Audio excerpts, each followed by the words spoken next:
suggests that the tax panel has called for steep levies on luxury EVs, in a blow to Tesla, BMW, or whatever else notwithstanding.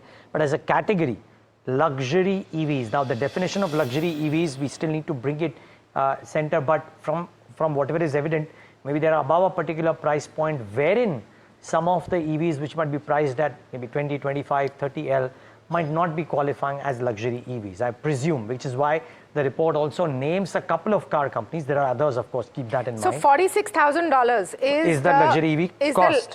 Above $46,000 is the luxury EV cutoff, as per the report that we're quoting.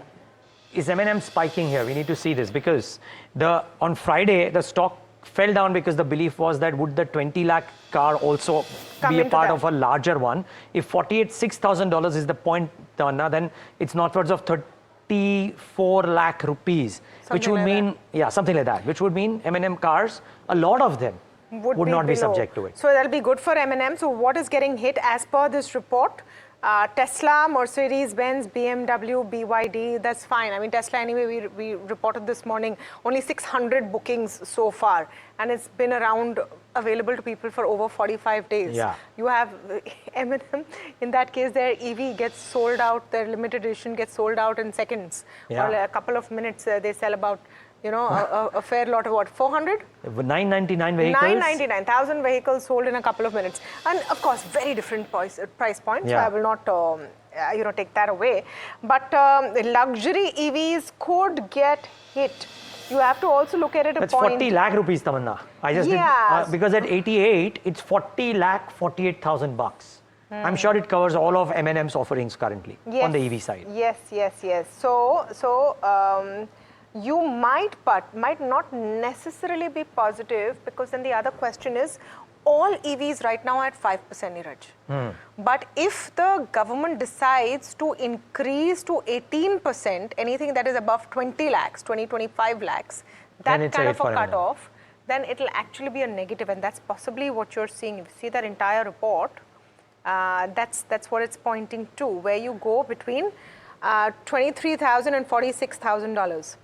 Does it say that 23 to 46 is a higher? We'll go from 5 to 18. Oh, so that's the reason why M&M is getting That is the reason that you're seeing this pain. So it seems to suggest between $23,000 to $46,000. So that means you're looking at between 20 lakhs to 40 lakhs, thereabout. Yeah. Yeah, 20 to 40 lakhs. If you're going to go from 5 to 18, then that's going to be a pain point.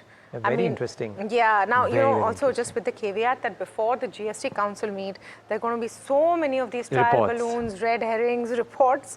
We don't know what's going to happen so far. And remember, there is a very, very big push also from the government to keep EVs where they are. I cannot stress this enough. What reports you're going to be seeing right now is what the GOM panel is suggesting.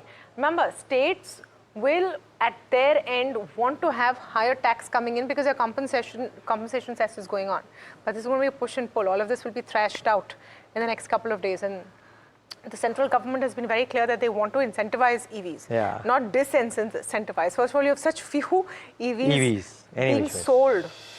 And then if you hike the tax 3x on them, then that's not going to really work. Lancelot Dikuna is joining in. And we're, of course, speaking with Nilesh Jain of Centrum Broking as well. Lancelot, welcome. And, just as we're going through that breaking story, just wondering if it's a good idea to stay away from autos till the dust clears on what's getting taxed where? So I think you have to look at it in two perspectives. One is, from a valuation perspective, the valuations of most of the auto companies, had seen a big beating, and they have, become fairly let's say, fairly priced. So it could be a good opportunity to look at these companies at this point in time. But however, in the last maybe 5-6 days, we've seen a very large move in most of these stocks. And on the back of the news that there would be favorable GST tax rates, and that could boost consumption in a much larger perspective. So I think rather than speculate, and it's better to wait and see what the actual proposals are. And once you know exactly how this is going to perform, at that time you can take a view because you're looking at it from a 3 to 5 year perspective. Sure. Lancelot, I'm still asking you. The question is that if indeed this is how it turns out to be, right, that the 20 to 40 lakh segment, mota moti, is at that 18%, right? Is that a net negative for Mahindra and Mahindra as a stock? Yes, it would be a net negative for it as a stock, but at the same time, in terms of its growth in the EV space. But apart from this, Mahindra also has, various other, passenger vehicles, and they also have some role as far as the trucks are concerned. So their overall business, while the EVs may get impacted, the number of EVs, and the contribution of EVs to their profitability cannot be that significant. So I would not say that it would affect their profitability directly, but yes, the growth momentum which was coming from the EV space, that would take a beating. I wonder honestly if it'll be done. And yes, it's a proposal, but I truly wonder if it'll be done because this is a nascent industry.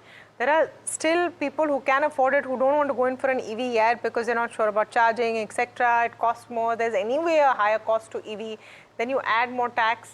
I don't know if it'll actually be done. But anyway, you have a bit of a U coming back there on M&M after a deep dive. Because